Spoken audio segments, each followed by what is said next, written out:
Merhaba astroloji ve finans tutkunları. Bugünkü videomuzda Ethereum'un sadece teknik verilerine değil, onun gökyüzüyle olan bağlarına odaklanacağız. Bu bir astrolojik analiz videosudur, ancak aynı zamanda güçlü bir finansal içgörü sunar. Ethereum'un fiyat hareketlerinin gökyüzündeki büyük gezegen geçişleriyle nasıl kesiştiğini, geçmişten günümüze nasıl örüntüler gösterdiğini ve 2025 ile 2026 yıllarında bizi nelerin beklediğini birlikte keşfedeceğiz. Başlayalım. Videoyu izlerken beğenmeyi ve abone olmayı unutmayın. Çünkü sizin desteğinizle daha fazla içerik üretiyoruz. Ethereum'un astrolojik doğum haritası. Ethereum, 30 Temmuz 2015 tarihinde Londra saatiyle sabah 10:26'da doğdu.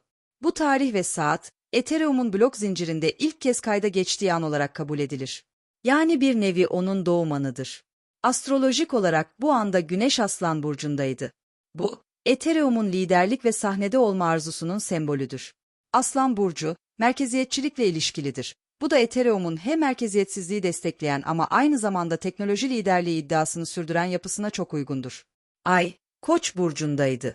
Bu, Ethereum'un piyasa tepkilerinde hızlı, agresif ve zaman zaman ani hareketler sergilendiğini gösterir. Yatırımcı psikolojisi açısından bakıldığında, Ethereum genellikle aniden yükselip sert düşüşler yaşayan, duygusal dalgalanmalara açık bir grafik çizer. Merkür Yengeç burcundaydı. Bu durum, iletişimde duygu yoğunluğu olduğunu gösterir. Ethereum topluluğunun birbirine bağlı ve güçlü olmasını, duygusal yatırımcıların projeye derinden bağlanmasını açıklar. Mars da Yengeç burcundaydı. Bu konum, savunmacı, hassas ama gerektiğinde oldukça tepkisel enerji getirir.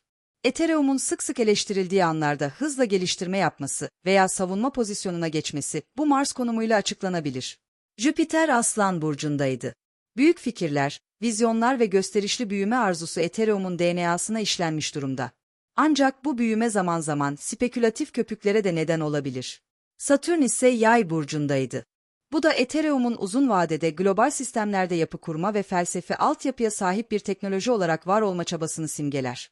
Astrolojik döngüler ve fiyat korelasyonları. Şimdi geçmiş 10 yıla astrolojik ve finansal açıdan bir göz atalım. Haziran 2017'de Uranüs, Koç burcundan çıkıp Boğa burcuna doğru ilerlemeye başlamıştı. Uranüs, teknoloji ve devrimle ilişkilidir. Boğa ise para sistemini temsil eder. Bu geçişin başladığı dönemde Ethereum, $10 seviyelerinden $400'ın üzerine çıktı. Bu, astrolojik bir geçişin piyasa üzerindeki etkisinin en net örneklerinden biridir. Ocak 2018'de Jüpiter Akrep burcundaydı. Akrep kriz, dönüşüm ve yoğun duygularla ilgilidir. Jüpiter bu burçtayken krizleri büyütme eğilimindedir.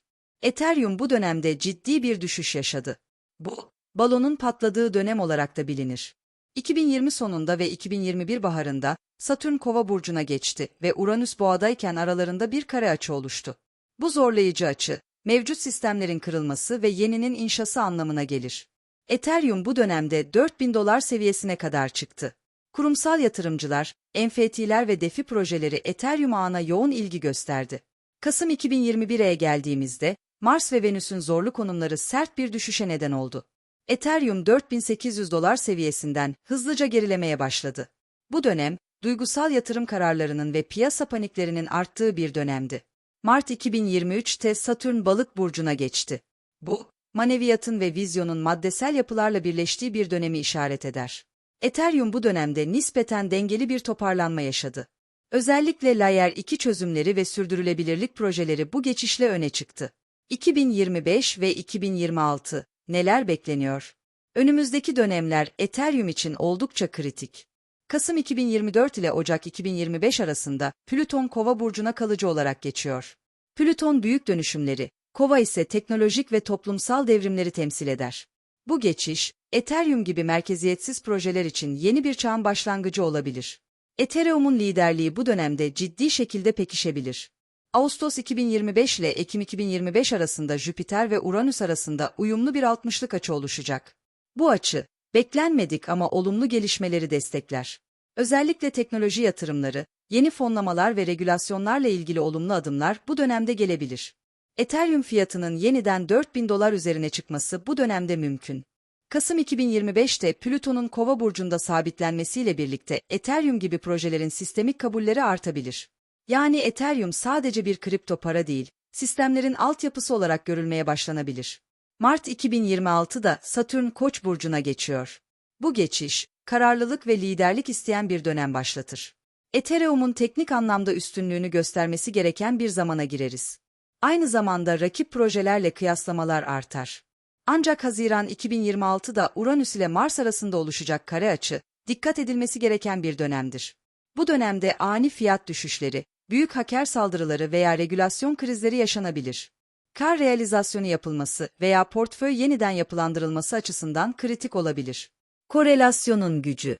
Peki, tüm bu astrolojik geçişler ne kadar tutarlı? Ethereum'un fiyat hareketlerinin bu geçişlerle olan korelasyonu yaklaşık %65 seviyesindedir. Özellikle Jüpiter, Uranüs ve Plüton geçişleri fiyatlardaki sert yükselişlerle güçlü şekilde eşleşmektedir. Diğer yandan Mars ve Venüs'ün sert açıları düşüşleri tetikleyen dönemlerle paraleldir. Yani astroloji, özellikle uzun vadeli yatırımcılar için hem zamanlama hem de piyasa psikolojisini anlamada değerli bir araç olabilir.